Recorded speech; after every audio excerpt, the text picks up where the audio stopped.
Hi guys, good morning. For today guys is pag-uusapan natin kung paano maiiwasan ang restriction or shadow ban kapag tayo ay mag-follow to follow sa ating kapwa content creator.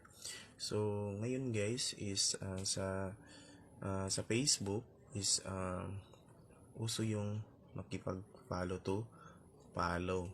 So, yan guys kasi yung mga content creator is hindi pa nga pinapanood yung video, nagfollow na agad. So yan guys, isa yan sa mga rason kung bakit tayo nagkaroon ng shadow ban or restriction. So dapat guys, panoorin po natin ang video more than 3 seconds and above. Kailangan po natin yan guys para maiwasan po natin ang shadow ban at restriction. So yan guys, yan lang ang tip ko for this day. So good morning and thank you sa panood.